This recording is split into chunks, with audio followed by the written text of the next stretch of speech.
Hello and welcome to Technical Session 2 on Day 2 of the Livelihoods India Summit. Before we get into the session, I'd like to cover a few housekeeping topics. Today's sessions are being recorded. You'll be able to view them on our YouTube channel under the name of Access Development Services. We welcome you to revisit the content and share it further. We also invite your comments and questions. Please do take a look at the Q&A chat box on your screen. If you have any questions for the speakers at any point of time, you can type it there, or we will hold it for the discussion portion at the end of the session.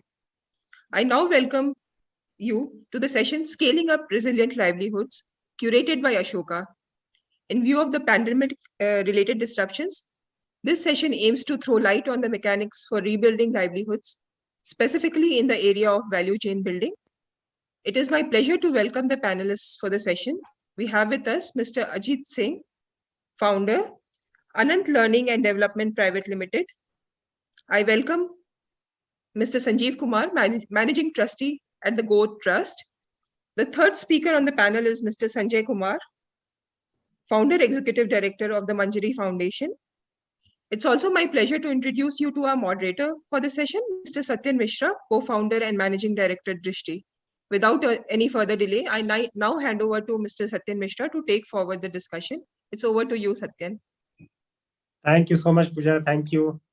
And thank you, everyone. It is a real pleasure.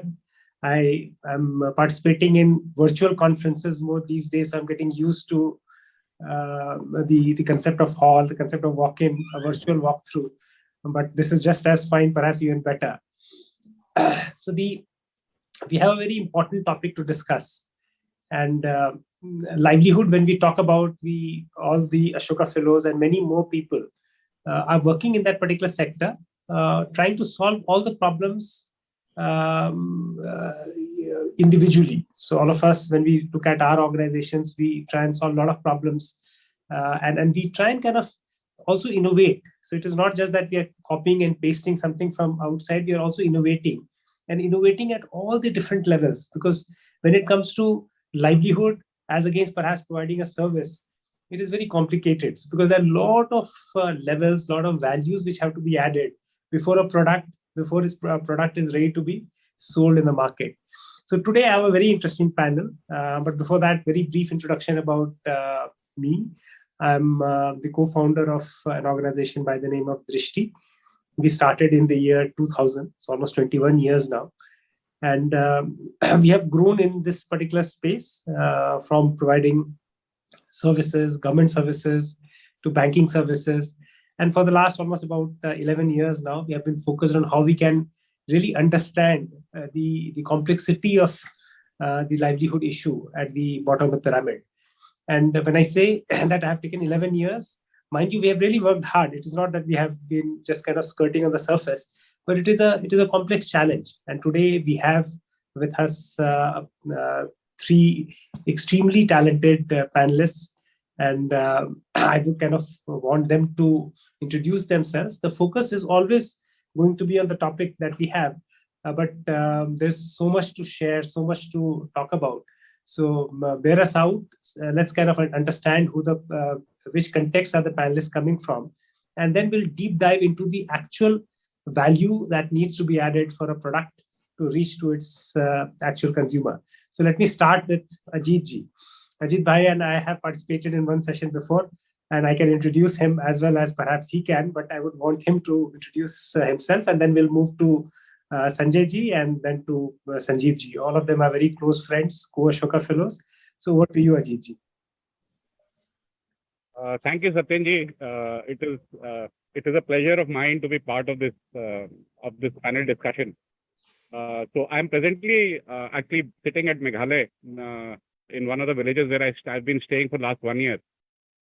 And about myself, I'm the founder of a company called Anant Learning and Development Private Limited. It is a social enterprise. And we were established in the year 2012. And since then, we've been working in the field of livelihood promotion through multiple activities, where we were looking at formal livelihoods, where we also focus on informal sectors in the urban areas, especially for the migrant workers. And for past around 2 years, we started a pilot on generating local livelihood, rural livelihood. So presently we're in Meghalaya. I am in Meghalaya, working with the government of Meghalaya to implement a project along with the farmers. So the whole value chain, on the whole value chain concept, and how we can focus at enhancing farmers' income as well as create non-agri livelihood. So that's about me.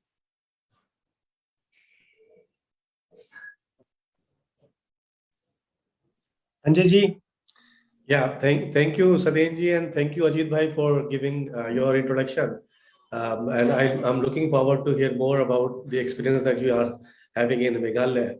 I'm sitting in Dholpur, Rajasthan, founder executive director for Manjri Foundation, and through Manjri we have been trying to mobilize the rural women into their different kind of institutions, starting from SFGs to village organizations to federations to their cooperatives, FPOs, and enterprises.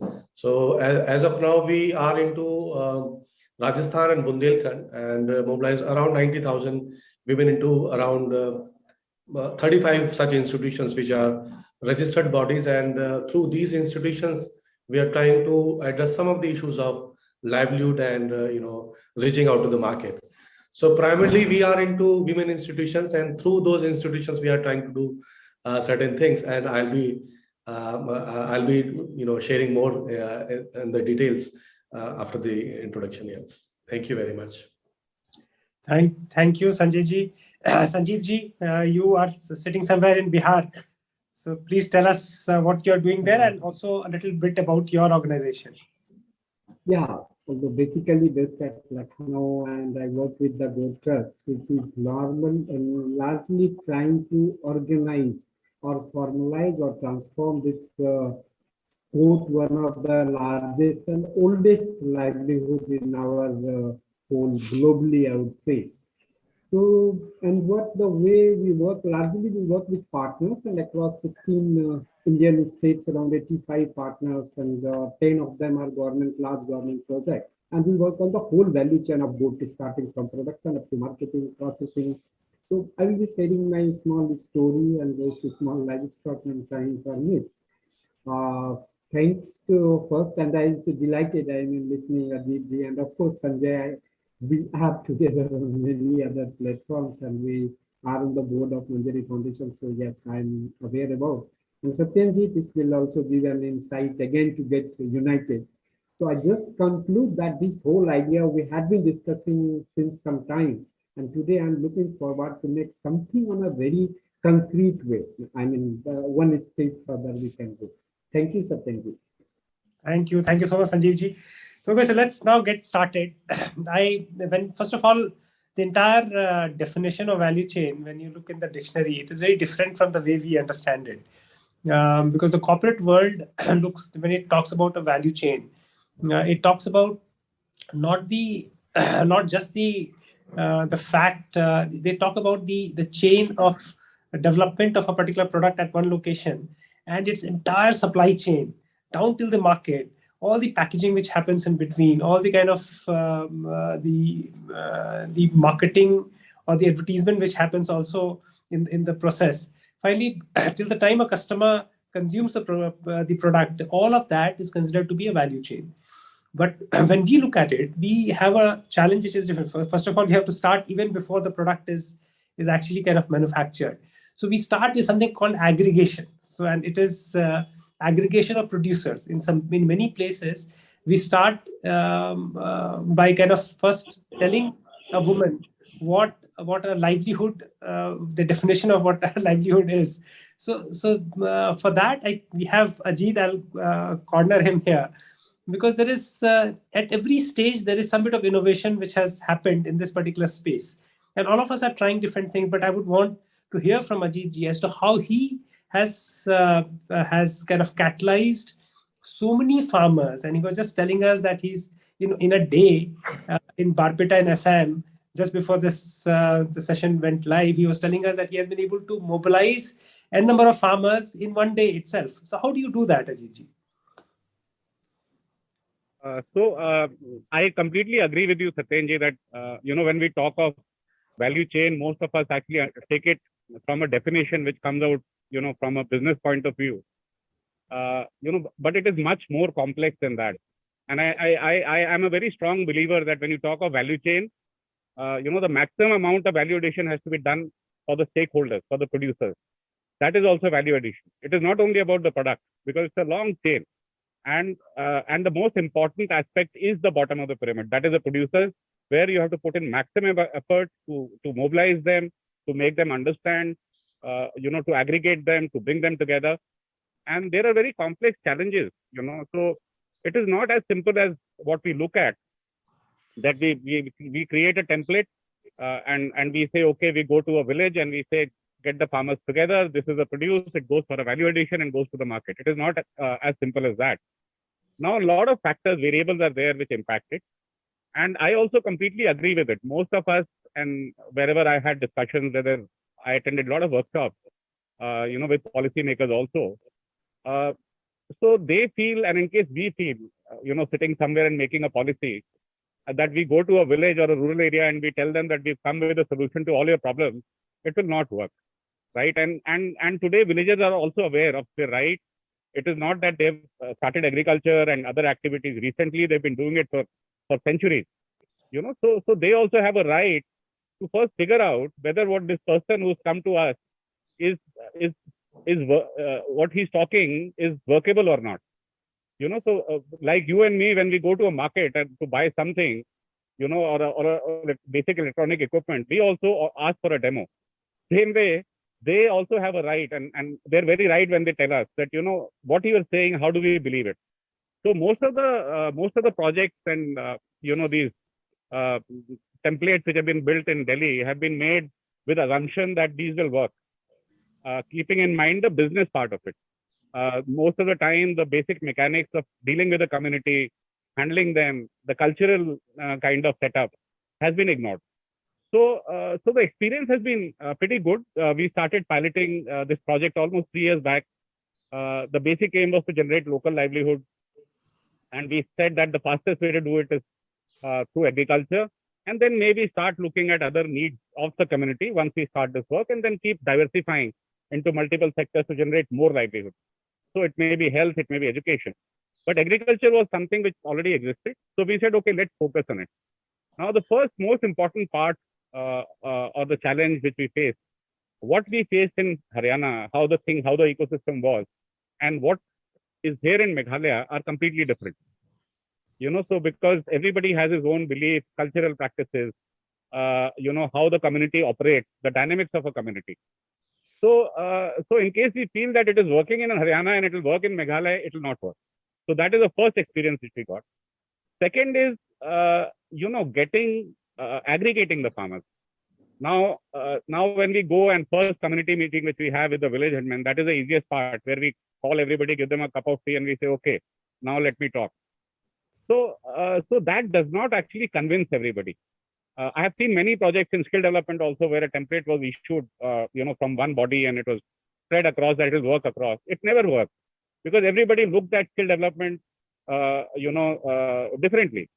So when we went to Rajasthan, just an old example where, we were implementing a skill development program in hospitality in Rajasthan, a lot of boys dropped out because, they belong to so-called higher caste, and they were not willing to go to a hotel and clean up. So these are very practical issues which you face. Now, implementing that program in Rajasthan in a certain area amongst a certain community does not work. So these are practical issues which we are facing.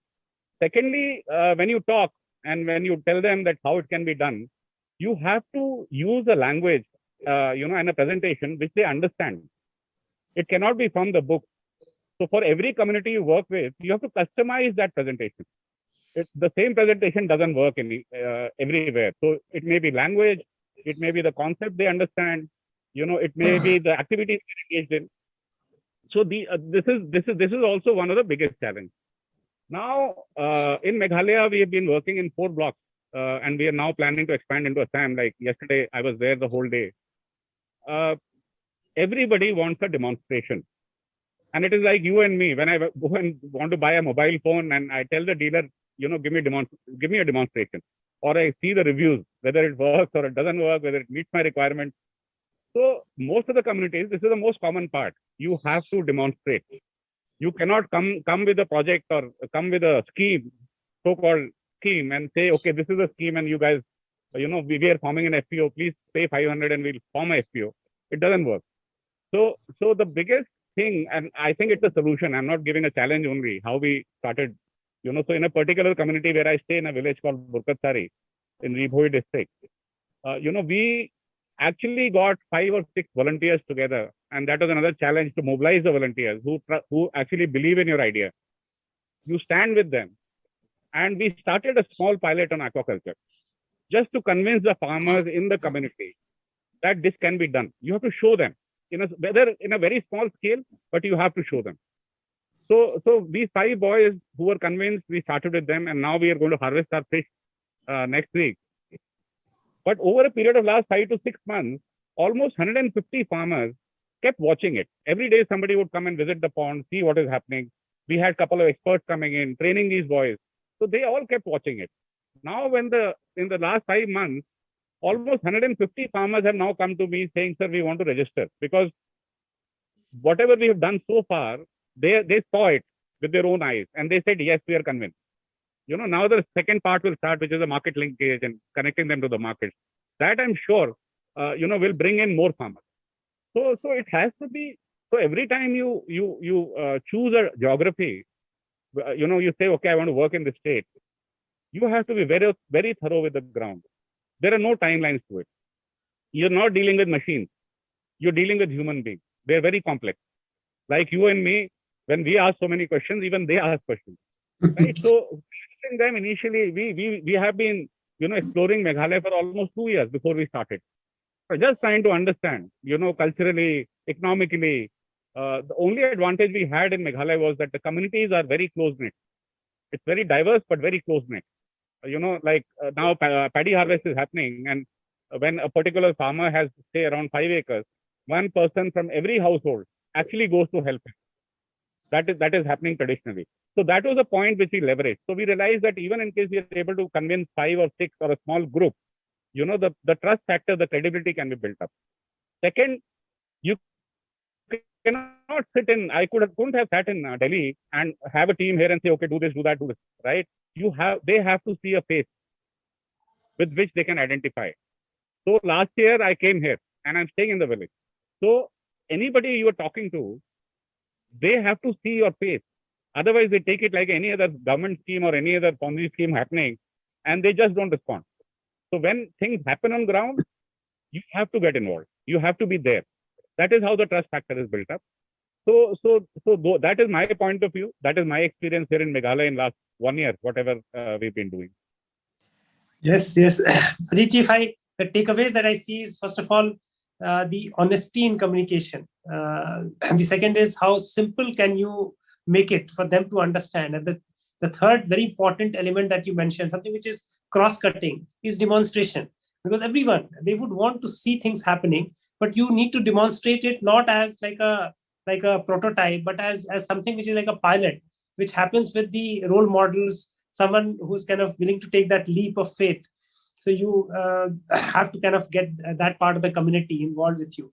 Wonderfully explained. Thank you so much. Now the product is the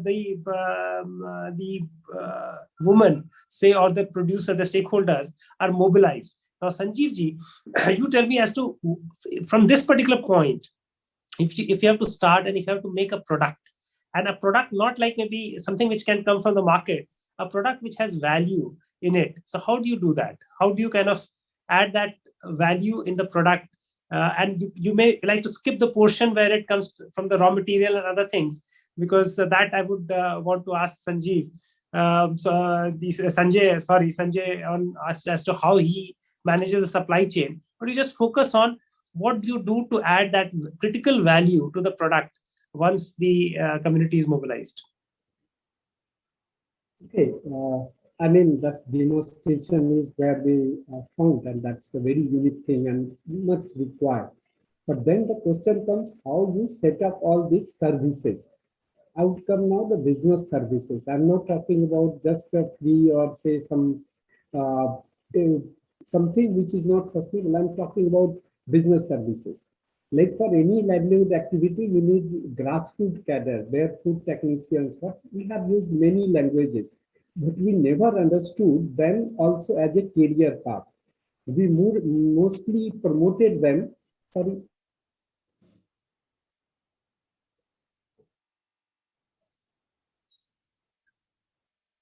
Sorry, I think Sanjeev has just dropped out. We'll wait for him. But in the meanwhile, I know where he's coming from. From our perspective, when we were looking at developing a product, we had developed an entire program called 4C approach. So one was, of course, the community, as to how to aggregate the community. The second was capacity building. I think that is the kind of service that he's talking about. It has to start with their need and how you can kind of build on to the existing capacity which is available. And once the capacity is built, then the challenge is that how do you kind of give them the capital to make a product? How do you kind of structure them in some kind of an enterprise? So that was a challenge that, but we'll go back to Sanjeev ji. But Sanjay, can you, I know that in between the product and the market, there is this critical component of the supply chain. And I would kind of maybe marketing is something which I would want you to talk about, because you already have two very uniquely positioned brands at this stage. One is Katori and the other is Upaya. And when just by understanding that name, I could feel that there is a lot of care, there's a lot of sharing which has been put in those brands. Now, how do you kind of, every brand has a story. So what is the story of your brand? Can you tell us about that? Right. Thank you, Satinj, again. So as I mentioned that, at Manjri, we were into creating these institutions, women institutions especially, right? So, and as usual is the case with most of the non-profit organizations, they are into mobilization of the community and then the production side. So you have, a lot of production going on, which has increased from say X to Y yield and like that. But when it comes to marketing thing, we are kind of lost. So in that way, 4 years back, we started thinking about, why not to explore the market, what is needed in the market, and then trying to find out what capacities are needed to be built in our people, and what production needs to be done, or what kind of packaging or branding has to be done. So this is how we have been trying to do for last 4 years or so. So this Katori thing again, came into picture when we already have mobilized our women into enterprises which were into production side, right? They were producing mustard, they were producing milk, they were producing honey, they were producing pulses, they were producing spices. But then it was going all in the market, open market, right? Mandi mein ja raha hai, dusri jagah pe ja raha tha. So then there was also this realization that we do not understand. We as non-profit organization actually do not have the expertise to understand market. So we need to appreciate this fact that we are lacking it. Okay. And we need to invite people who have those kind of understanding. So that's where this distinction came, and we formed an umbrella body, which is a private limited company owned by all these women enterprises, right? Katori Fresh Private India Limited. So that's how this Katori thing came into picture. And Katori is what? Katori has everything in it. You name it. Pulses. You have pulses. You have, and it is it's easy to recall. In every kitchen house you will have Katori.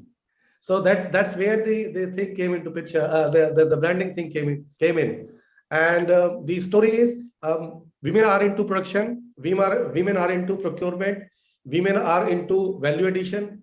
They are packing it, they are owning it, they are managing it, and then they are also selling it. Selling it in two ways. One is we have reached out to the niche market in Delhi. When I say niche market, that is big bazaar kind of malls, right? Lee March, Spar, retail, which is upmarket retails, not the normal kind of thing. Because we are talking about slow food, right? Wherein women are doing things through their own hand. There is no machinery involved.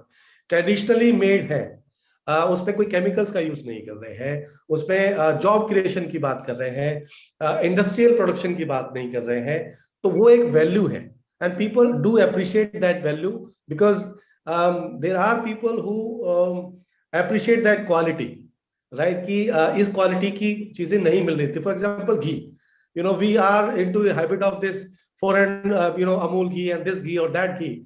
But when you go to Rajasthan villages or Haryana villages, they will not buy ghee from the market. They say that it's not possible to manufacture or produce ghee which can be sold at 450. If you are selling it, say 900 rupees, it's fine. We will get it. We'll buy it. So they understand that quality. At least the rural setup, rural people understand those kind of qualities, and there is a small section of society in the urban setup as well, which also तो वो उस market को हम थोड़ा capture करने की कोशिश कर रहे हैं थ्रू दिस. दूसरी बात ये है कि मैंने जैसे बताया, मार्केट को जो अंडरस्टैंड करते हैं उन वो ही लोग इस पर काम करें. ब्रांडिंग कैसे होगा, उसकी पैकेजिंग कैसे होगा, वहां से क्या रिसर्च निकल के आ रही है, क्या उसमें से इंसाइट्स निकल के आ रही है. It's not me which is calling the shot here, it is those people and women themselves. हम फैसिलिटेट ऑफ कोर्स कर रहे हैं. दूसरी बात, तीसरा मैं बिल्कुल खत्म कर रहा हूं अपनी बात को यहाँ पर, कि इसमें पूरी वैल्यू चेन में अगर आप देखें, नीचे से प्रोडक्शन से लेके पैकेजिंग तक, उसमें ओनरशिप महिलाओं की है. साथ में मार्केट करने के लिए गांव में भी बिजनेस सखी मॉडल भी है, wherein these women are trained to not only sell the products in the urban setup, हमारे गांव में भी वो महिलाएं उन्हीं प्रोडक्ट्स को यूज कर रही है.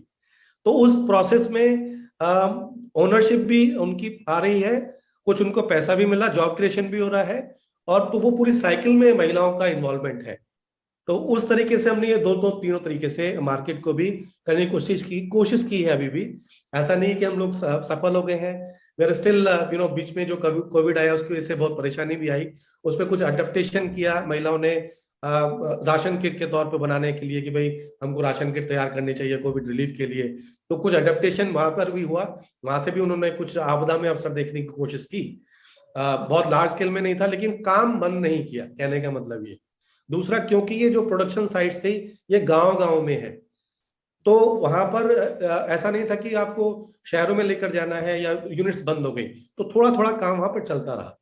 इसी तरीके से जो उपाया की बात की हमने, उपाया में वो टेक्सटाइल के लिए स्पेसिफिक है. There are women who have those skills, जो हैंडीक्राफ्ट का काम करती हैं, स्विंग मशीन्स पे काम करती हैं, उनके लिए फिर वो. तो ये दोनों ही चीजें आप देखेंगे कि पैरेलली चल रही है, और उसमें जो मार्केट के लोग हैं वो इसको काम को कर रहे हैं. हम लोग केवल एक प्लेटफॉर्म तैयार करने की कोशिश कर रहे हैं. बहुत बढ़िया संजय जी, हमें बहुत ही संक्षेप में पूरी चीज बताई. मैं बस उसमें थोड़ा सा ऐड करना चाहूंगा कि जब भी हम लोग मार्केट की बात करते हैं तो हमेशा हम अपने से बहुत दूर देखते हैं. हमें लगता है कि जो सबसे बड़ा मार्केट है वो कहीं विदेश में बैठा है, उससे छोटा मार्केट दिल्ली बम्बई में है, और जो हमारे जो शहर है आसपास में वो उससे एक लेवल नीचे है. लेकिन एक मार्केट है जो हम खुद भी हैं, और हमारे आसपास बहुत ही नजदीक में जो हमारा गाँव है, हमारा परिवार, हमारा गाँव, तो वो एक पर्टिकुलर ऐसा मार्केट है. एक छोटी सी चीज अभी हमने की है, जो कि एक बार्टर मॉडल में हमने चीजों को रखने की से कोशिश किया कि हर एक घर में कुछ ना कुछ प्रोडक्शन होता है. अब ये जरूरी नहीं है कि वो सिर्फ धान करें या गेहूं करें, वो आप हाथ का भी काम करते हैं. तो हमें लगा कि अगर कुछ ऐसा चीज हो सके कि वो उनके प्रोडक्ट्स, अगर वो रूरल मार्केट के लिए भी अगर कोई ऐसा ब्रांड हो जिसे कि वो लेकर के आए, और शायद खरीदने वाले खरीदार कम होंगे लेकिन एक्सचेंज करने वाले बहुत सारे लोग होंगे जो कि अपना प्रोडक्ट दे करके दूसरे का प्रोडक्ट ले लें, ताकि उनकी जो बेसिक रिक्वायरमेंट्स है वो मीट हो सके. और घी का एग्जांपल तो आपने रॉक सॉलिड दिया. मैं अभी तक समझ नहीं पाया हूँ कि कोई घी कैसे 600 रुपए में या 500 रुपए में बन सकती है. और वो सेम लॉजिक गोज फॉर जो एक तेल होता है जो मस्टर्ड ऑयल है. I just can't imagine कि कैसे होता है. But now we have covered the two flanks. One is the aggregation at one end and the marketing, the brand at the other end. Let me go back to Sanjeev ji. Sanjeev ji is here now again. तो उसलिए आप संजीव जी मुझे बता रहे थे कि किस तरीके से जो सर्विस ओरिएंटेड अप्रोच है टुवर्ड्स लाइवलीहुड जनरेशन, उसको थोड़ा सा डिटेल में बताइए. आप म्यूट पे हैं संजीव जी. या एग्जैक्टली मैं कह रहा था और टेक्नोलॉजी ने साथ नहीं दिया, लेकिन आई अरे, विल बी बैक। तो मैं बात कर रहा था कि जो हम सर्विस प्रोविजन, इस देश में 6.5 लाख गांव है, ऑलमोस्ट हर गांव में एक सर्विस, सिंगल चीज कोई भी लाइवलीहुड करेंगे, we require one service provider for them, which means उनकी सारी technology, finance, sort of market grading, ये सब में उनकी समझ, और जो एक बड़ी बात थी उनकी समझ बनाने के लिए, इट्स मोस्ट डिफिकल्ट, यही समझ हमें समझनी होगी कि दूसरों को समझाना इतना आसान नहीं है। और ये हमारा देश शायद, जो हमें लगा और जो गोट ट्रस्ट में हमने सीखा काम करके, कि ये छोटी सी बात बकरी पालन लेकिन जब आप बात करेंगे टेक्नोलॉजी एडॉप्शन, इकोनॉमिक्स, कैसे इसका इम्पैक्ट आएगा, it becomes a huge amount of work and almost 16-17 kind of things हमें करना पड़ा, and we have to run a school which we call livestock pharmacy school in fact. तो पहला जो मैं कह रहा था कि ये सर्विस प्रोविजन बनाना और इसे प्रोजेक्ट मोड में नहीं देखना, सस्टेनेबल, यानी वो जब तक लंबे समय तक नहीं चलेगा, बिकॉज लाइवलीहुड वंस जब ये साइकिल बनती है तो लाइफ का पार्ट है, और लाइवलीहुड की डेप्थ इसमें समझनी होगी कि जिंदा है तो आपका लाइवलीहुड और आप एक तरह से हो, वहीं कल्चर आता है, सोसाइटी आता है, फूड हैबिट्स आता है, बिहेवियरल पैटर्न आता है, एज लॉन्ग एज इवन आवाज की फ्रीक्वेंसी आती है कि आप कितना तेज बोलोगे डिपेंड करेगा किस तरह के लाइवलीहुड में आप हो। तो हम लोग भी जब तेज बोलते हैं तो जब हमें एक्टिविज्म करनी होती है तो आवाज बहुत तेज होती है, और जब हमें मार्केट जाना होता है आवाज को सॉफ्ट करना होता है। आप समझ सकते हैं कि कितनी सारी इंपॉर्टेंट बातें हैं उन चीजों में। तो इनका कैरियर ग्रोथ जो हमने सीखा, और जब आप रिजिलेंट की बात करेंगे तो इनका भी एक कैरियर ग्रोथ होना चाहिए। आज जहां आप शुरू किए हो 5 साल बाद वही नहीं होगा, 5 साल उनके बाद उनकी इनकम सोर्स भी एक तरह से थोड़ी बढ़नी चाहिए। तो स्किलिंग एक रेगुलर प्रोसेस इनके साथ कैसे हो, तो मैं एक एग्जांपल से इसे समाप्त करूंगा कि आप हमारे यहाँ गोट ट्रस्ट में जब देखेंगे, जब हमने 12,000 ऑफ कोर्स इतने सारे लोगों के साथ मिलके, पार्टनर्स के साथ मिलके 12,000 पशु सखी बनाई। आज ये पशु सखी finance, market, value addition and जो उनका वर्क था, basic work, first aid services, awareness of the people, और अब हमको बैक एंड फिर जाना होगा। इनके लिए अब हमें वीडियो बेस्ड सेंटर्स की बात करनी पड़ेगी, कभी इनको जरूरत पड़े इंफॉर्मेशन, तो जो हमारे रोल हैं वो परमानेंट होने चाहिए। हम भी प्रोजेक्ट भर 2 साल 3 साल फंडिंग आई तो हमने किया। So what I mean to say कि एक पूरा चेन आपको बनाना होगा, ये हमने सीखा, और तभी ये रेजिलिएंट होंगे और सस्टेनेबल, रियल प्रैक्टिकल सेंस में। सस्टेनेबिलिटी के बहुत सारे मतलब हैं, बट एक बहुत छोटा सा मतलब है कि वो चीज इस तरह चले कि सबका प्रॉफिट उसमें या इंटरेस्ट बना रहे। तो मैं यहीं पे समाप्त करूंगा कि मेरा फेवरेट टॉपिक यही है कि ग्रास रूट कैडर इंडिया में बहुत चाहिए, चाहे हम इंजीनियरिंग करें तो पैरा इंजीनियरिंग, और जहां हम बात कर रहे हैं उससे बहुत नीचे मैं बात कर रहा हूँ, नैनो, माइक्रो फाइनेंस नहीं, माइक्रो टेक्नीशियन की जरूरत होगी अगर हम लाइवलीहुड को सस्टेनेबल चलाना चाहते हैं। तो यही लास्ट लाइन में कहूंगा, can we talk about micro technician in this country, micro scientist, micro business processors, aggregators. So that's what my take is from that. Yeah.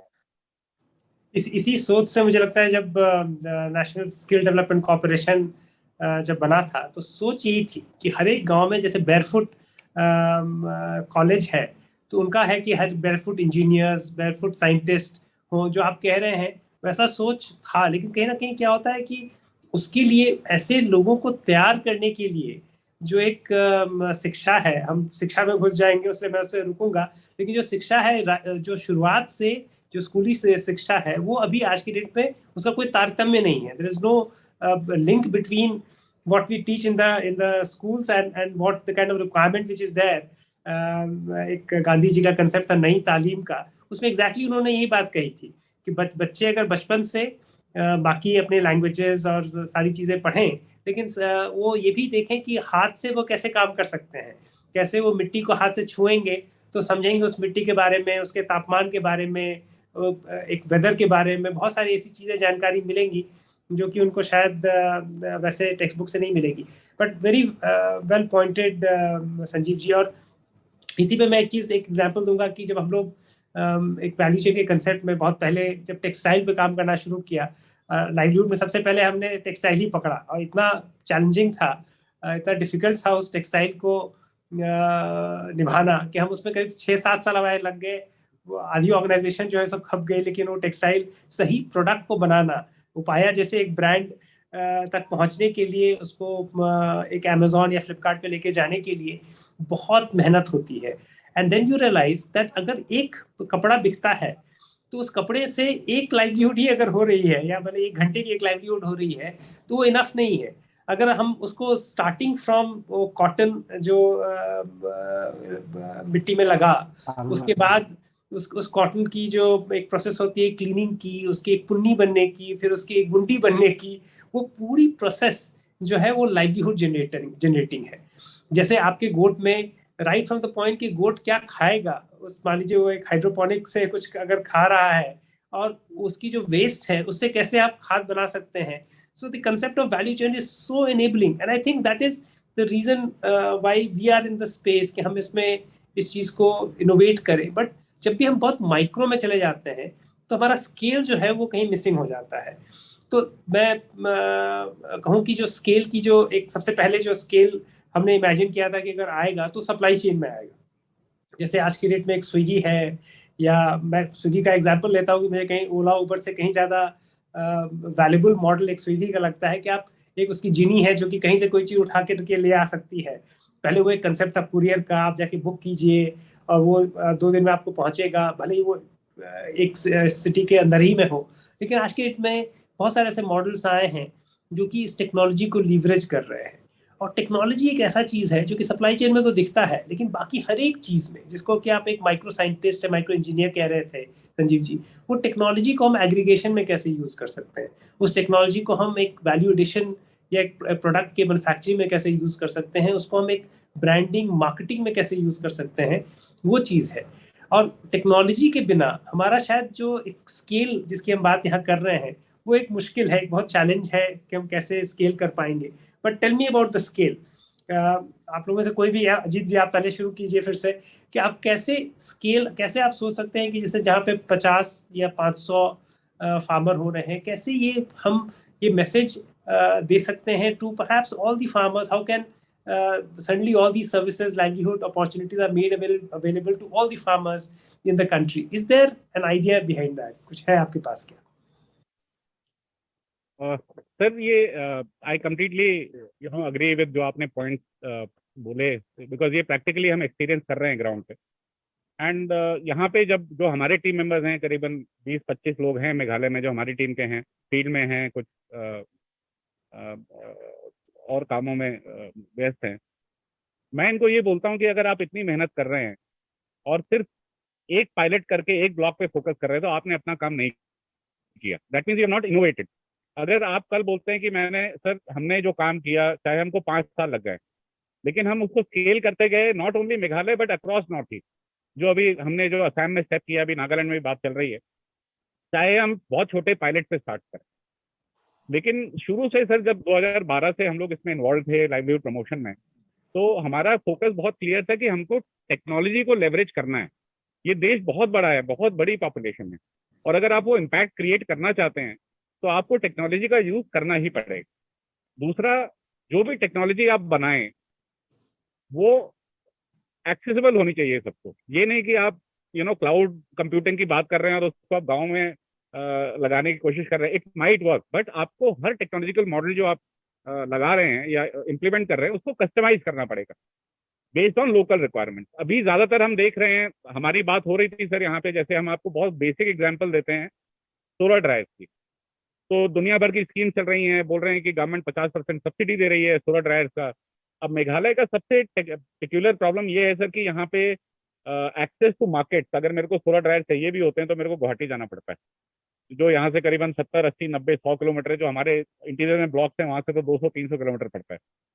Access to basic thing नहीं है। तो और हमने सर दिल्ली में जो हमारे कॉन्टैक्ट्स हैं, जो जिनके साथ हमने पहले होम आई नो जो सोलर ड्राइव में काम कर रहे हैं, वहाँ पे जो चीपेस्ट सोलर ड्राइव जो हमको कॉस्टिंग बताई गई, वो anyway between 20,000 to 50,000 to 2 lakh to 11 lakh तक की बताई गई।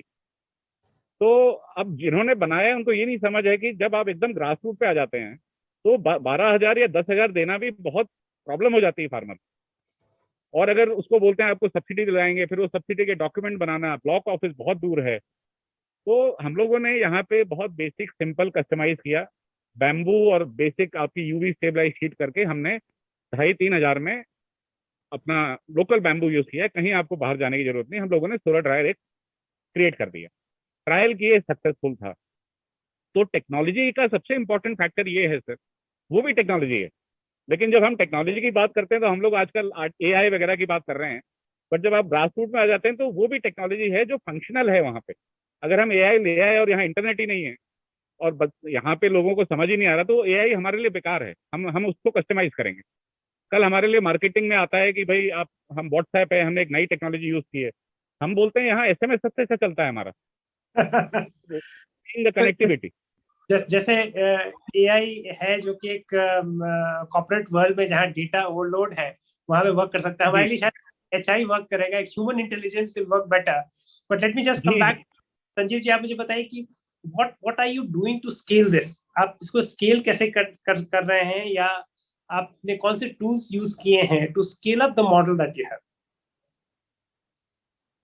हाँ, मेरा 3 एक्सपीरियंस रहा। एक तो descale it to scale it, आप उसे भूलो, आप मॉडल ना बोलो। जैसे ही मॉडल बोलोगे, इस देश में कोई भी मॉडल, जो अजीत जी कह रहे थे कि नहीं चलेगा, तो प्रिंसिपल्स बोले, ये बेसिक प्रिंसिपल्स हैं जिस पे काम करना पड़ेगा। तो अक्सर मॉडल बड़ा स्ट्रेट जैकेटेड हो जाता है, फिर दूसरों जगह जाने पे and people also becomes mentally कि नहीं, ये तो ऐसे ही होना है, 5 दिन का मॉड्यूल है, 5 दिन का ट्रेनिंग होना है, तो 5 ही दिन होना है। And this is the greatest bottleneck, क्योंकि 5 दिन की ट्रेनिंग का मतलब अलग अलग स्टेट में अलग अलग है। तो वो जो प्रिंसिपल्स हैं कि कहाँ किस तरह के लोग हैं, किस तरह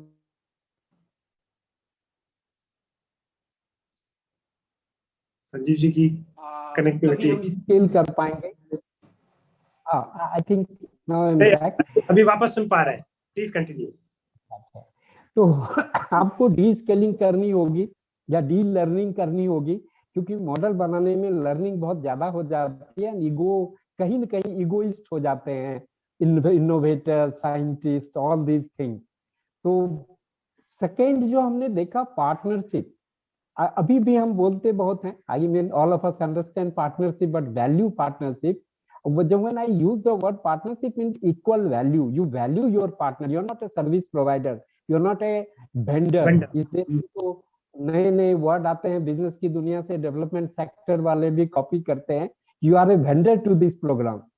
प्रोजेक्ट में वेंडर आएगा तो सामान दे के चला जाएगा, वो चला न चला और इतनी जल्दी आप चेक नहीं कर पाएंगे। स्पेशली तो मुझे कुछ शब्दों से भी आपत्ति है, कैसी शब्दें हम ला के, और फिर पूरा जो हमारा पार्टनरशिप जैसी चीजों का वैल्यू है वो गिरता जा रहा है। अभी सब टेंडर, वेंडर और ये सब हायर करके करते हैं। तो मेरा जो गोट्स में हमने देखा, जितनी हमने पार्टनरशिप की, जितने को हमने कंधे से कंधा मिला के काम किया, सफल हुआ तो बोले, और असफल हुए जो सबसे इम्पोर्टेंट है, तो दोनों बैठ के जिम्मेदारी लें। ये बहुत आसान है कि आपने नहीं किया। तो थर्ड, जो आप टेक्नोलॉजी कर रहे हैं, इसका मैं बहुत बड़ा आयाम देख रहा हूँ, जो मैं पहले भी बोला कि छोटी से छोटी technology, beauty lies in details. जब तक आप उस डिटेलिंग को क्लियर नहीं करोगे, फ्रेमवर्क बनाना बहुत आसान, मैं बहुत नहीं बोलूंगा लेकिन फिर भी आसान है, पावर पॉइंट पे भी दिखाना, लेकिन जब फील्ड जाएंगे तो छोटी छोटी लर्निंग ही बड़ी होती है। और हर कोई बड़ी बात कहते हैं ऐसे हो जाएगा, बट 11 छोटी लाइन आप मिला दें तो स्केलिंग बहुत आसान है। एंड तो उसमें जो आपने कहा IT, information technology, of course हम उसे डिनाई नहीं कर सकते, चाहे वो एसएमएस से शुरू हो, और कुछ एरिया में हम जो आज हम कर रहे हैं कि हम पशु सखी को वर्चुअल इंटरेक्ट कर रहे हैं, और हमने जो अब वीडियो सेटअप पूरा बनाया है कि व्हाट्सएप पे हम कम से कम वीडियो पे एनिमल देख सकें, उसका इलाज हो सके। अगर पशु सखी को कोई दिक्कत है, एडवांस लेवल नॉलेज चाहिए, तो हमारे वेटनेरियन यहाँ से बैठ के दे सके। और इसका एक फायदा और है कि बहुत सारे खर्चे जो हमारे होते हैं just to reach the people. हमारी मोटरसाइकिल, मैं जब कैरियर शुरू किया था 25 साल पहले, तो मुझे याद है मैं रोज गांव जाता था, 80 किलोमीटर से कम बाइक चलती थी, तो मुझे लगता था शाम को आज काम नहीं किया, 100 किलोमीटर भी नहीं चले। मतलब एक टारगेट था कितने गांव मुझे घूमने हैं, और पता नहीं बुढ़ापा आ गया 25 साल में मुझे, मैं सबको बोलता हूँ मिनिमम बाइक मैक्सिमम कॉल। क्यों यार बाइक लेके नदी नाले वहां पहुंचोगे, फिर बात, और उनके पास भी समय नहीं है। तुम अपने समय का छोड़ो, तुम तो फिर भी सैलरी ले रहे हो, जिनके साथ काम कर रहे हैं उनके समय का भी आज वैल्यू हमें समझना होगा। तो ये छोटी technology. And fifth I think मैं कहूंगा स्ट्रेस भी हम लोग बहुत लेते हैं स्केल का। ऑर्गेनिक स्केल होना है तो आपको भी नेचुरली सोचना पड़ेगा, बहुत स्ट्रेसफुल टीम का स्ट्रेस। तो मैंने देखा, मेरा मानना है, और गोट्रस में मैं बस थोड़ा सा अगर कॉन्फिडेंट हो सकता हूँ कि हमने इसके इतने स्टेट्स में किए, जो भी कर रहे थे अलग अलग स्टेट मॉडल, बट सिर्फ प्रिंसिपल के चलते हम नॉर्थ ईस्ट में भी कर रहे हैं और हम डाउन साउथ भी कर रहे हैं। और गोट एक ही लैंग्वेज बोलती है, वो लैंग्वेज पकड़ना जरूरी है। फार्मर का लैंग्वेज और जिस चीज के साथ जिस भी बिजनेस में आप हो उसके लैंग्वेज अगर आपने पकड़ लिया, तो हमने देखा कि जो आपका कहना था कि स्केल होता है, let be scale organic. 6.5 lakh गांव में पहुंचना है, लेकिन बहुत स्ट्रेस करेंगे तो भी नहीं हो पाएगा। तो वो जो अपने आप जो डिमोन्स्ट्रेशन इफेक्ट आप कर रहे हो, मैं कंक्लूड करूं, महाराष्ट्र में हम 1000 फैमिली के साथ शुरू किए थे और 3.5 लाख फैमिली के साथ हमने कंक्लूड किया, और ये सब हुआ 5 साल में। तो अब हमें भी नहीं पता है कितने पार्टनर वो काम कर रहे हैं। तो कभी कभी हमें, मैं नहीं कहूंगा उतनी बड़ी मुझे क्षमता नहीं कि मैं द्रोणाचार्य बन पाऊं, लेकिन एकलव्य बहुत है इस देश में, आप खाली तैयार करो। एकलव्य की कमी नहीं है, द्रोणाचार्य हम लोग नहीं बन सकते, लेकिन एकलव्य ऐसे ऐसे हैं जो इतना फैंटास्टिक वे में उसको कर देते हैं कि कभी कभी आप जो प्रोसेस सोच रहे हो उससे बेहतर प्रोसेस लोग करते। तो let us believe into them. So finally I again go to believe in rural youth. Thank you.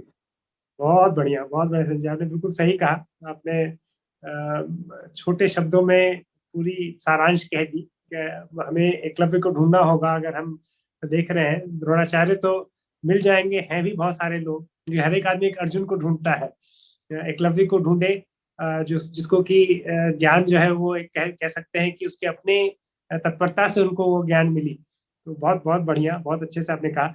But मैं वापस मैं समझ रहा हूँ कि टेक्नोलॉजी एक सोल्यूशन या स्केलिंग एक सिंपल कोई ऐसी दवा है जिसको कि हम खा लें और हर एक जगह पहुंच जाए, ऐसा बिल्कुल नहीं है। शायद उसकी जरूरत भी नहीं है, क्योंकि इतना कस्टमाइजेशन है हर एक जगह पे। एक नया चैलेंज है, उसको कन्फ्रंट करने का जो एक सोच होगा वो बहुत लोकल लेवल पे ही निकलेगा। But tell me about market. Sanjay ji, आप मुझे बताइए कि मार्केटिंग के फील्ड में तो हमने देखा है कि उसमें तो स्केल होना चाहिए, बिकॉज दैट इज हमारे पर्सपेक्टिव में it is the least value adding. लेकिन वैसे देखिए तो सबसे ज्यादा वैल्यू एडिशन उसी का है फ्रॉम द लाइवलीहुड पर्सपेक्टिव। तो आप बताइए कि उसको कैसे कर सकते हैं, how can we scale that part? Right, so मैं इसमें एक एग्जांपल के साथ पहले शेयर करूंगा कि हम अपनी तरफ से नॉन प्रॉफिट सेक्टर टेक्नोलॉजी में पार्टिसिपेट करें या ना करें, technology is already penetrating deeper into the rural areas. इसका बहुत क्लासिकल सा एग्जांपल मैं धौलपुर का ही दे रहा हूँ। हमने बहुत सारी महिलाओं को डिजिटल लिटरेसी और फाइनेंशियल लिटरेसी की ट्रेनिंग दी, स्मार्टफोन्स के माध्यम से उनको एक्सेस भी मिला, स्मार्टफोन्स भी हैं।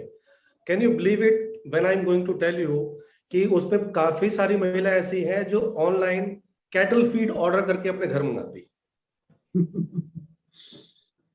और सिंपल सा रीजन का ये था कि साहब हम कैटल फीड यहाँ हमारे पास मिलता नहीं है, तो और जो उस पर मिलता है हमें कुछ छूट भी मिल जाती है और हमारे घर पे पहुंचा के जाता है। What I am trying to share here is कि जो हमने बिजनेस सखी वाली जो बात की महिलाओं की, कि इन महिलाओं को हम ट्रेनिंग की तरफ लेकर जा रहे हैं, एंटरप्रेन्योरशिप की तरफ लेकर जा रहे हैं, तो छोटे छोटे काम धंधे महिलाएं पहले से ही कर रही हैं।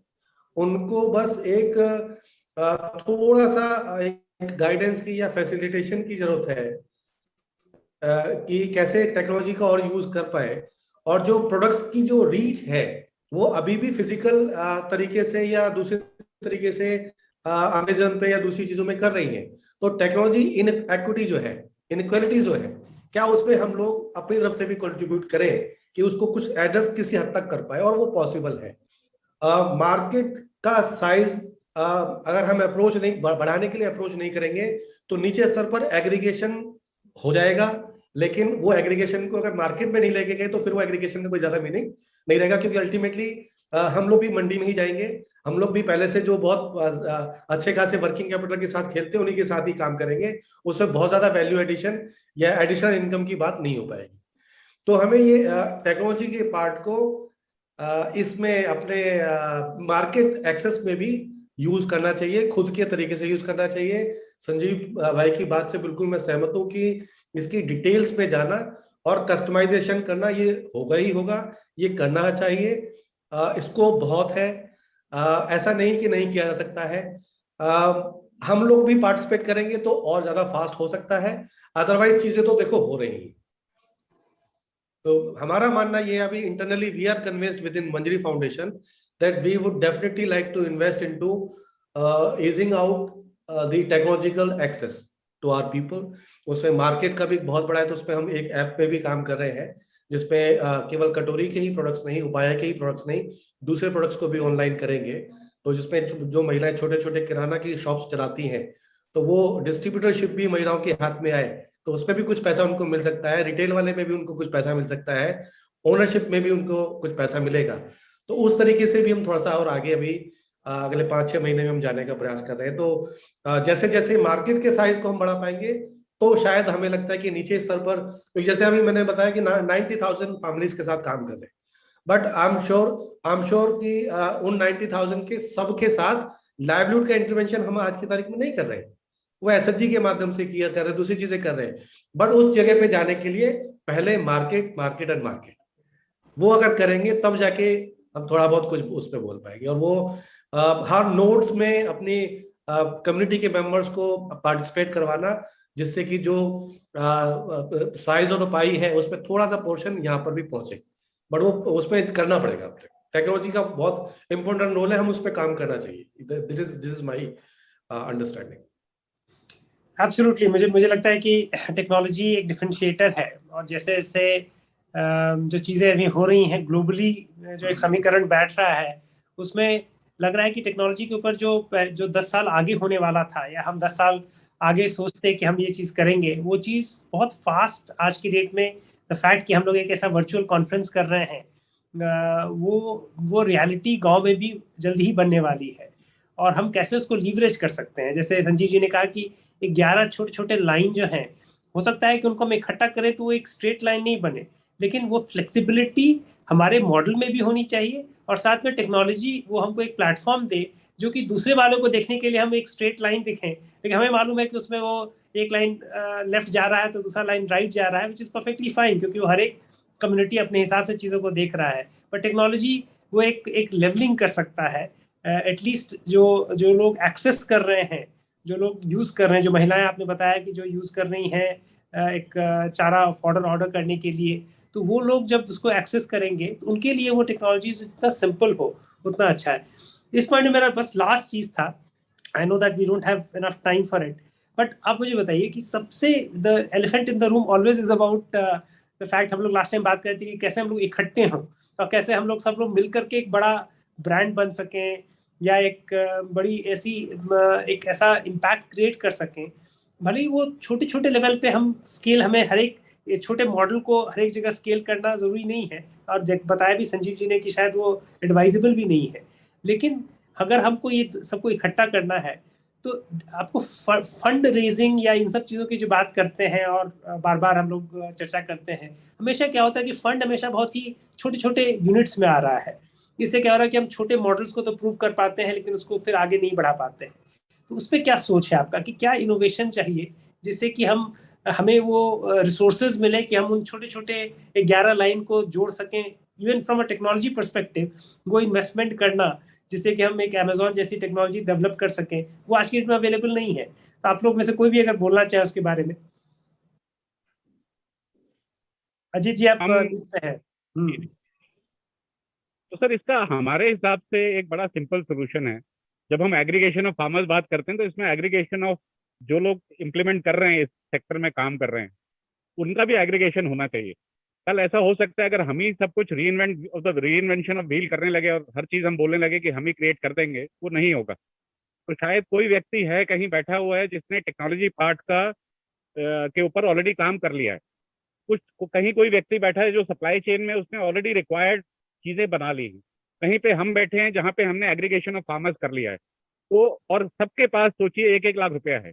अगर ये सारे इक्वल साथ आ जाएं, एग्रीगेट हो जाएं विद देयर एक्सपर्टीज, तो आई थिंक ये अपने आप स्केल होगा।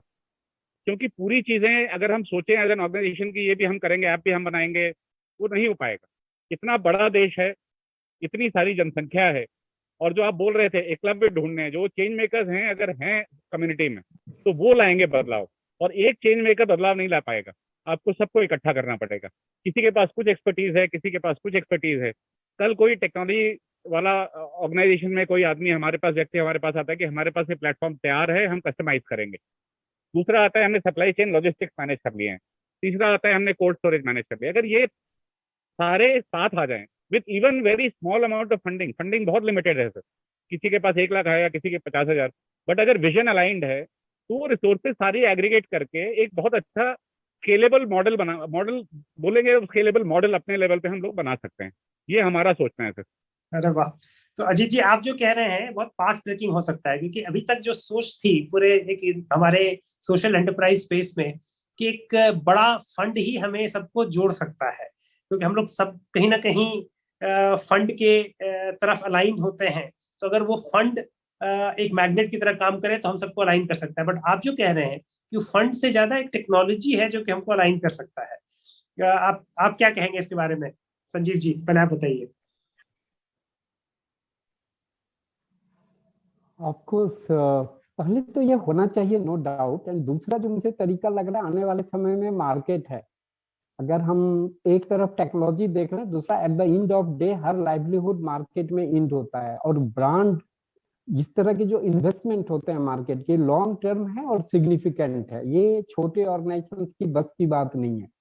तो अगर हम उस पे, जो दूसरा मुझे लग रहा है, पहला ऑफकोर्स टेक्नोलॉजी, दूसरा मैं कहूँगा मार्केट की कॉमन मार्केट पर्सपेक्टिव है, क्रॉस नेशन हमारी ब्रांड है, या रीजन या व्हाट ज्योग्राफी हम तय कर सकते हैं। फिर कम्पिटेंसी बेस्ड पार्टनरशिप देख सकते हैं। मिशन और विजन चूंकि हमेशा इंपॉर्टेंट होता है, जो कि कई बार अशोका में तो हाँ, ये सबसे बहुत स्ट्रांग है। But then we can not, the world is not within Ashoka. तो हम जब बड़ी पार्टनरशिप की बात करेंगे तो उसमें हमें कुछ इन्वेस्टमेंट करना होगा जहां टीम में अलाइन हो, नॉट ओनली फाउंडर्स। एक जो कमी रहती है कि फाउंडर्स आर लाइक, वो घर के बड़े बूढ़े हो जाते हैं कुछ दिनों के बाद। तो बड़े बूढ़े बड़ी बड़ी बातें करते हैं क्योंकि वो थक चुके होते हैं। अब उनको लगता है इससे बड़ा कुछ सोचना चाहिए, कुछ अपनी सर्वाइवल के लिए बड़ी बड़ी बातें बोलनी पड़ती है, जो नीचे कभी कभी समझ में नहीं आती। और नीचे वाले सोचते हैं बाबा अब हमको कब छोड़ोगे, तुम तो रोज नया नया चीज बता रहे हो, पहले ये कहे फिर ये कहे। कुछ जो बीच वाले हैं वो कहते हैं मेरा 10 साल हो गया यार, कुछ समझ में नहीं आ रहा है। तो मुझे ना कहना है कि ये सब पार्टनरशिप कौन करेगा? रियल में कम्युनिटी, और उसके बाद हमारे कम्युनिटी के कार्यकर्ता। और ये लोग नहीं मिलते हैं, हम ऊपर ऊपर वाले मिलते हैं और हम एक एक्सचेंज करते हैं, फिर अपनी टीम में जाते हैं। तो मैं प्रोसेस पे फोकस करूंगा। नीड और रिसोर्सेस एक पार्ट है, बट उसको एक्चुअलाइजेशन बहुत कम है। बहुत कम एग्जांपल है कंट्री में अभी भी जिसे आप रियल कह सकते हैं, मल्टीपल पार्टनर्स मिले और सक्सेसफुली किया। तो ये एक चैलेंज भी है, और मुझे लगता है यही एक सॉल्यूशन है जो अगर हम ले आए तो बहुत आगे जा सकते हैं। और इस प्लेटफॉर्म को खास करके मैं लाइवलीहुड इंडिया को कहूंगा कि हम धीरे धीरे इस पे जाएं, इसके बियॉन्ड जाएं। डिस्कशन के बाद हम इस पे बातें करें। और खत्म में करूंगा, सत्यम जी समझ पा रहे होंगे कि बूढ़े बाबा को छोड़ के और लोगों को भी बुलाइए।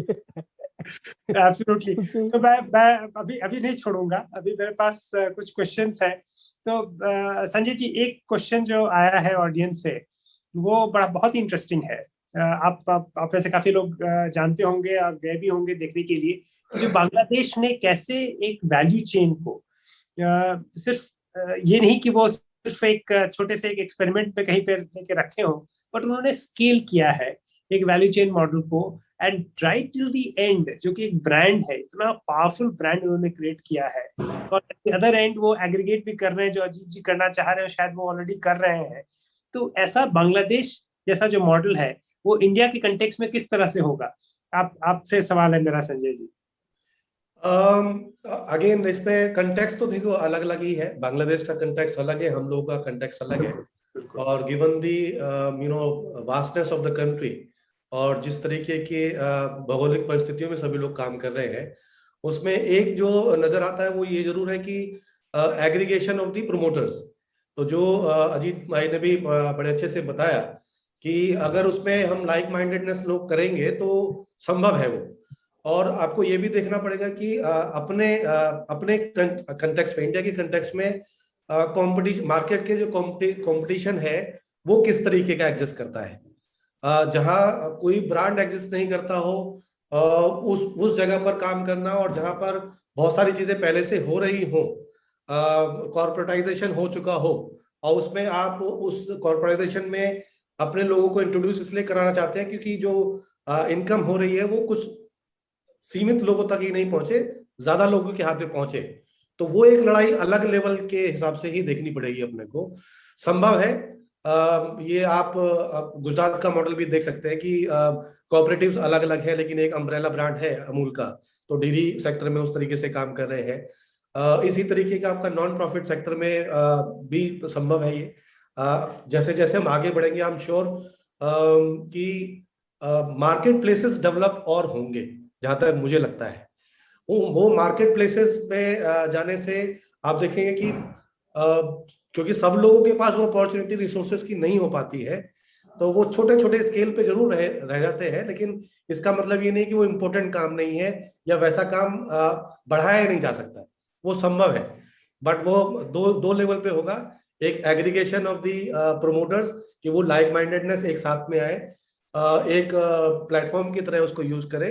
मार्केट प्लेसेस और डेवलप होंगे जहां तक हमें लगता है, वो नॉन प्रॉफिट सेक्टर उसके अंदर और आगे जाएगा। नॉन प्रॉफिट का जो एक अपना खुद का कैरेक्टर है उससे थोड़ा सा बाहर निकल के अगर आएंगे, ये भी बहुत जरूरी है। क्योंकि नॉन प्रॉफिट का मतलब ये नहीं है कि जैसे हमने कोई पेन बना दिया कि ये ले लीजिए हमारी महिलाओं ने बनाया टाइप से, लेकिन अगर लिखने में सही नहीं है तो नेक्स्ट टाइम शायद आप नहीं खरीदेंगे। तो वो हमारे सारे प्रोडक्ट्स के साथ है। तो मार्केट की लैंग्वेज अगर हम सभी लोग थोड़ी सी और सीख लेंगे, कंपटीशन में आएंगे, तो मुझे लगता है कि बांग्लादेश का तो नहीं, लेकिन इंडिया का खुद का एक यूनिक मॉडल जरूर निकल के आ सकता है। एब्सोल्युटली। इसी कंटेक्स्ट में दूसरा एक सवाल है कि अगर जैसे वहां पे आपने बताया कि ब्रांड्स एग्जिस्टिंग बड़े ब्रांड्स के उतने प्रभावी नहीं होने के कारण से बांग्लादेश खुद उसको डेवलप कर पाया, जो प्राइवेट सेक्टर वहां पे बहुत ज्यादा इफेक्टिव नहीं था एज कम्पेयर टू इंडिया, तो इसलिए शायद वहां पे जो है वो लोग कंपटीशन कम फेस की, जो एक सोशल सेक्टर है। But talking of private sector, Ajit ji मुझे बताइए कि उनका क्या रोल है। अब ये जो एक कंटेक्स्ट बन रहा है इंडिया में जैसा दिख रहा है, और बात फैक्ट है कि हम लोग टेक्नोलॉजी भी यूज करने के लिए अग्रसर है, आगे बढ़ना चाहते हैं, तो आप प्राइवेट सेक्टर को एज अ कॉम्पिटिटर देखते हैं या एज अ सपोर्टर देखते हैं, एज अ कोलैबोरेटर देखते हैं?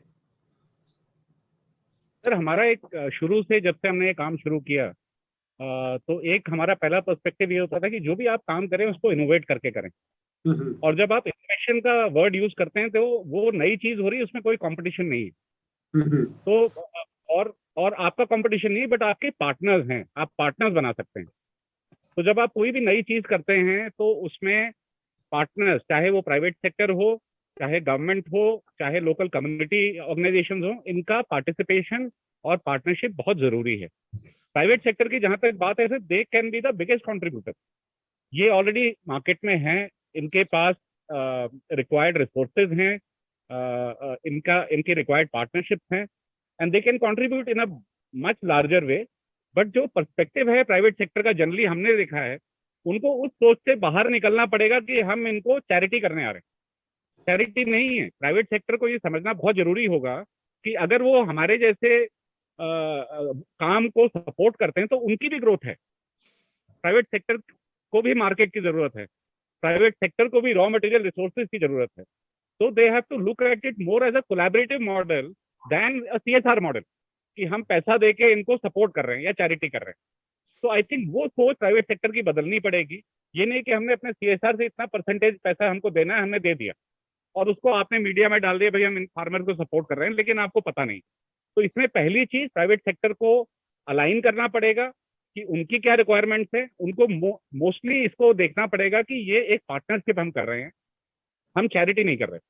तो प्राइवेट सेक्टर का इसमें बहुत बड़ा रोल है सर, क्योंकि मल्टीपल, चाहे हम टेक्नोलॉजी की बात करें, चाहे हम मार्केट की बात करें, चाहे और रिसोर्सेज की बात करें, उनके पास है, सालों से वो लोग उस पर काम कर रहे हैं।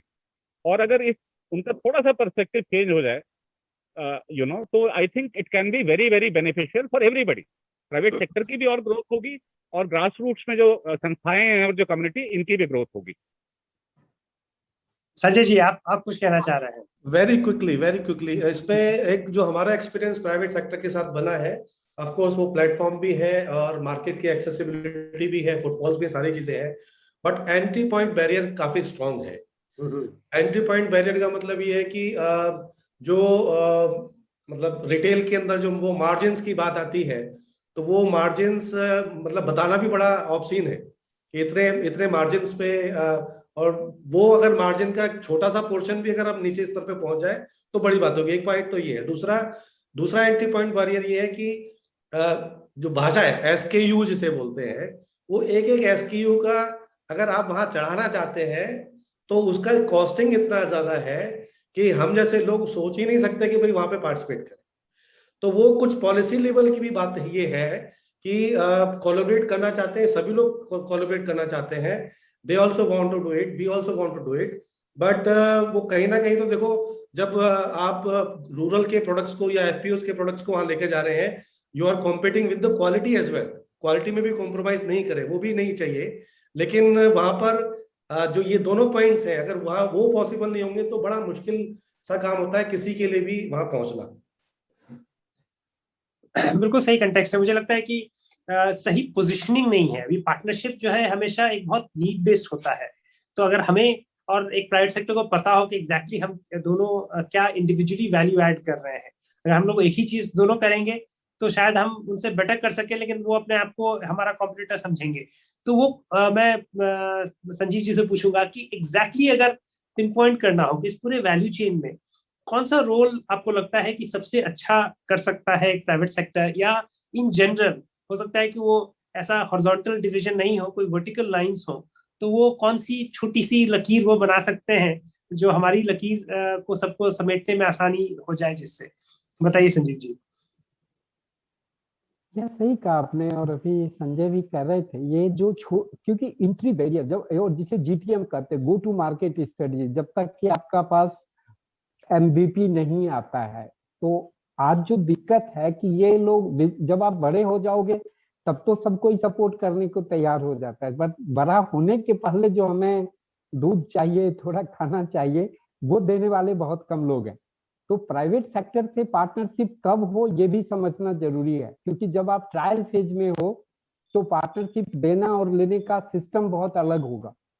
इस पे एक जो प्राइवेट सेक्टर के साथ तभी पार्टनरशिप हो सकता है जब ये इन्वेस्टर भी ये समझे, जो भी आज नॉट फॉर प्रॉफिट और से स्टार्टअप जैसी कंपनियों को सपोर्ट करने वाले इन्वेस्टर हैं, मुझे कभी कभी लगता है कि वो भी मार्केट वाले हिस्से को कमजोर रखे हुए है। वैसे है कि शरीर की टांगे कमजोर है, पेट और हाथ निकला जा रहा है, तो हम NGOs में पेट और हाथ है, हम उसे मोटा कर सकते हैं, बट टांगों की जो ताकत चाहिए वो मार्केट से आता है, उसको कैरी करेगा, लंबे समय तक ले जाएगा।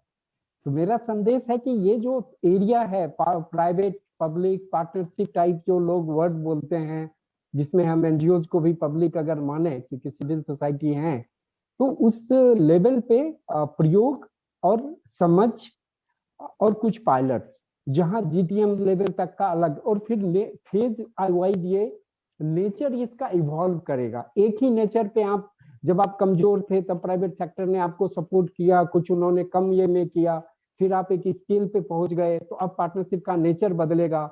और मेरे जैसे लोग तो वो सपना देखते हैं जिस दिन प्राइवेट सेक्टर को कम्युनिटी बोले दीज आर माई कंडीशन, अब आप मेरे कंडीशन पे ये लोगे, नहीं तो हम आपको नहीं देंगे। ऑफ कोर्स थोड़े से हम आइडियलिज्म साउंड करते हैं, but that is the true way of partnership. जब पार्टनरशिप करना प्राइवेट सेक्टर के लिए भी कम्युनिटी से के कंसेंट पे होगा। तो मैं कंक्लूड यही करूंगा कि अपने आप में एक बड़ा गूढ़ विषय है कि ये पार्टनरशिप कैसे हो, फेजेस क्या हो, इन्वेस्टर के रोल क्या हो, एनजीओज और कंपनी के रोल क्या हो, ये सब चीजों को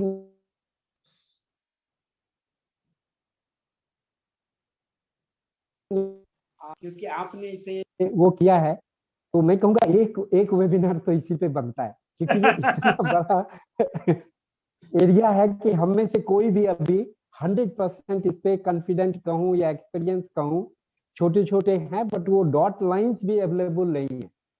तो मेरा रिक्वेस्ट यही होगा कि let us discuss it more.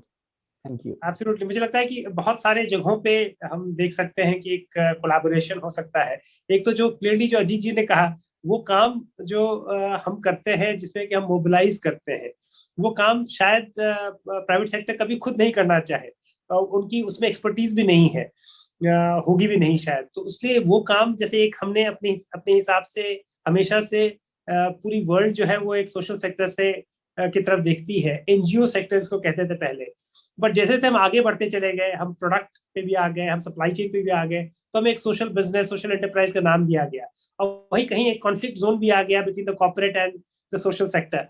तो वो जो लाइन बीच में कहीं ड्रॉ होगी, वो डिफाइन होगी कि क्या टेक्नोलॉजी, क्या मोबिलाइज हम कर सकते हैं, क्या हमारे पास वो क्षमता है, और शायद हम फिर ब्रांड और बाकी सब चीजों के लिए प्राइवेट सेक्टर के पास जाएं, या हो सकता है कहीं क्रॉस कटिंग, कहीं में बीच का एक रास्ता मिले।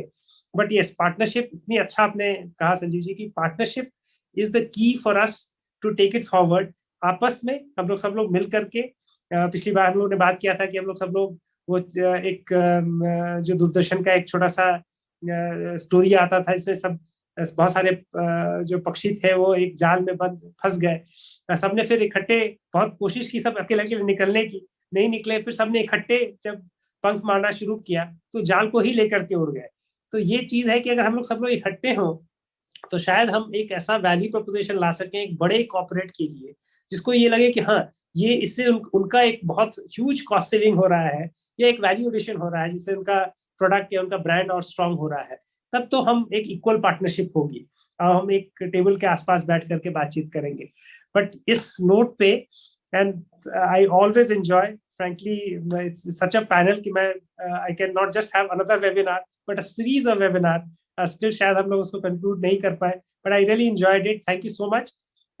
Very good questions from the audience also, and thank you once again Access and Ashoka for organizing this beautiful event. I don't know कि बाकी का क्या reaction रहा है, but we have thoroughly enjoyed it. Thank you so much Ajit ji, thank you Sanjay ji, and thank you Sanjeev.